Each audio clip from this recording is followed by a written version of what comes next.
Hello, petit update sur mon projet pour simuler les différentes fusions d'armes sur The Legend of Zelda Tears of the Kingdom. Déjà, je tenais à vous remercier parce que à l'échelle de ma chaîne, j'ai eu pas mal de vues et pas mal de likes, pas mal de gens qui se sont abonnés, etc. Franchement, ça fait grave plaisir. En vrai de vrai, je pensais encore faire 5 vues, donc environ 1000 vues, c'est déjà énorme pour moi. Bon bah, s'il y en a qui tombent aussi sur cette vidéo, du coup, depuis j'ai fait quelques updates au site et il s'est passé pas mal de trucs aussi. Donc je vais vous montrer tout ça. Aussi merci à tous ceux qui ont essayé de contribuer en m'envoyant des suggestions en commentaire. Et spécial thanks à Malo qui s'est vraiment investi, donc qui m'a envoyé des MP pour me suggérer des modifications au design. Donc là, la modification de design que vous voyez par rapport aux items, c'était son idée du coup. C'est vrai que ça rend 10 fois mieux, donc merci beaucoup. Regardez là, c'est beaucoup plus stylé avec le design qui ressemble beaucoup plus à celui du jeu du coup. Et en plus, on peut savoir quel type d'arme est utilisé. Malo m'a aussi envoyé les sons. Là, j'ai mis un bouton pour désactiver les sons au cas où ça embête. Il est de base désactivé. Là, on va l'activer. Et ça fait aléatoirement un des sons que m'a envoyé Malo, du coup. Encore merci à toi. À part ça, qu'est-ce qui s'est passé d'intéressant? Je sais pas si du coup vous avez suivi la dernière vidéo. Sinon, je vous invite à aller plutôt la voir avant. Je détaille vraiment tout le projet.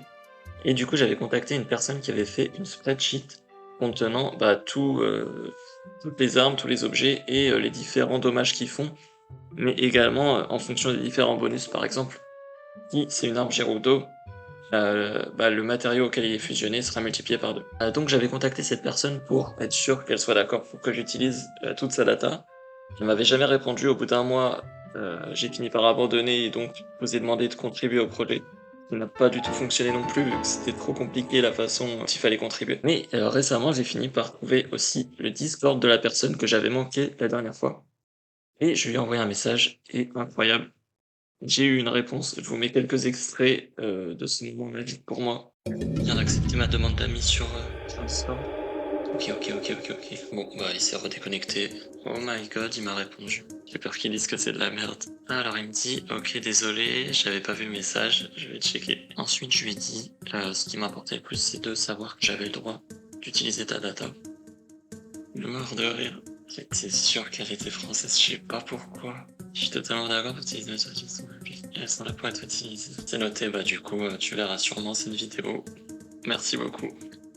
M'a également suggéré de lire donc ce petit post qu'elle avait fait sur Reddit qui en fait explique un truc hyper intéressant. En gros, si vous allez calculer des dommages sur mon site, il se peut que ça n'affiche pas exactement la même chose que dans le jeu, mais en réalité c'est moi qui ai raison. Laissez-moi vous expliquer. En gros, donc les personnes qui ont fait du data mining sur le jeu, c'est-à-dire qui ont récupéré les fichiers du jeu pour interpréter différentes choses, ont découvert quelque chose. Par exemple, les armes. Certes pas demain, les armes lourdes vont multiplier par 0,95 l'attaque. En gros, quand vous faites une fusion avec une arme lourde, le total affiché, en réalité, faut retirer un peu. Quand vous utilisez par contre une lance, ça va être un peu plus fort, ça va être multiplié par 1,3 de machin. Pause, je me suis un peu emmêlé, en fait c'est l'inverse. En gros, c'est multiplié par 0,95 pour afficher les dommages. Donc en soi, c'est les lances qui sont beaucoup plus faibles et les armes à deux mains qui vont être plus fortes en réalité, vu qu'on va afficher un dégât moins fort que le vrai dégât. Retour à la vidéo. Par contre, quand vous utilisez une arme à une main, une arme simple, là, il n'y a rien qui change, ça affiche bien le bon nombre. Bref, donc il y avait également ça à prendre en compte. Mais du coup, il y avait quand même un souci, c'est que je galérais quand même pas mal avec sa spreadsheet pour récupérer les images. Il fallait vraiment que je copie-colle colonne par colonne, c'était un peu compliqué, etc.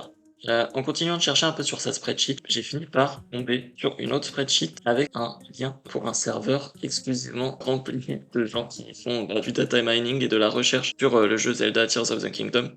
J'ai vu qu'il montrait différents projets. D'ailleurs, je vais vous les montrer, il y a des projets assez cool. Il y a par exemple quelqu'un qui a fait un simulateur pour que vous puissiez tester les différentes combinaisons d'aliments avant de tester dans le jeu. Quelqu'un qui a fait tester les différentes combinaisons de tenues, etc. Ça vous sert aussi à traquer les tenues que vous avez déjà. Si vous êtes intéressé, il y a aussi quelqu'un qui a répertorié tous les icônes du jeu dans un dossier Figma. Et il y a cette map qui est hyper bien faite où vous pouvez traquer ce que vous avez déjà vu, pas vu, mais également afficher donc, les éléments que vous n'avez pas pour simplement les trouver. Donc je vous invite à aller les checker, je pense que je vais vous mettre le lien des différents projets en description. Et donc en voyant ça, j'ai décidé de leur partager également mon projet. C'est là qu'il y a des gens qui sont venus vers moi. Un certain Phil qui m'a dit, en gros, qu'il avait lui aussi fait une feuille qui était plus à jour que celle de l'autre personne, qui m'a conseillé de plutôt suivre sa feuille. Et j'ai accepté parce que, déjà, il m'a proposé, donc c'est cool. Et j'ai accepté aussi parce que c'était plus simple de récupérer les images depuis sa feuille. Donc bref, au final, j'ai changé de spreadsheet. Je vous épargne les détails que ça m'a valu au niveau du code. Et il m'a également fait un lien vers une spreadsheet spéciale où il y a tous les trucs qu'on peut fusionner. Donc pas seulement les objets comme je l'avais fait la dernière fois qu'il y a dans la montagne, également les objets qu'on peut trouver sur le sol, style une planche, mais qu'on peut pas avoir dans la montagne. J'ai aussi eu des conseils d'un autre gars cool, c'est lui qui a fait le site avec la map, du coup il s'appelle Aeon. Donc lui aussi il fait des projets cool autour de Nintendo, c'est trop stylé. Je vous mets son Twitter si vous voulez. Du coup grâce à la spreadsheet de Phil, j'ai pu pour l'instant ajouter la logique des armes Gerudo. Le 5 ici multiplié par 2. J'ai également ajouté les bonus Zonai. D'ailleurs j'ai oublié aussi de vous mentionner, j'ai aussi rajouté des petits boutons pour sort, du coup ça va être plus simple de récupérer par dommage, par nom d'item et par type. En suivant les conseils de Malo, j'ai changé le design, j'ai mis des icônes spéciales pour certains bonus.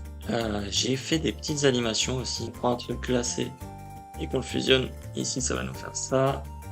Si on prend un truc électrique, ça va faire ça. Bref, j'ai essayé d'un peu faire des animations selon l'élément de l'objet combiné. Voilà, et là je suis encore un peu en train de bosser dessus. Si j'ai le temps, je vais aussi faire une traduction, parce que quelqu'un a fait aussi une spreadsheet pour toutes les traductions, donc je suis en train d'essayer de l'utiliser. Mais c'est pas encore publié, il y a encore du boulot à faire. Donc voilà, n'hésitez pas à faire un tour dessus, vu que là le projet est beaucoup plus solide. Il y a beaucoup plus de trucs qui sont pris en compte. Pas encore 100% de tout, parce qu'il faudrait prendre en compte aussi par exemple les objets mouillés. Peut-être une option qui nous fait sélectionner si Link est dans tel état, ou est-ce qu'il a un bonus d'attaque. Donc c'est une grande avancée, et c'est pas encore 100%. Mais vous pouvez quand même bien vous baser dessus sans problème. Du coup voilà, j'espère que cette update vous aura plu. N'hésitez pas encore une fois si vous avez des suggestions à faire, des remarques, que ce soit sur la vidéo en elle-même ou sur l'application. Adios!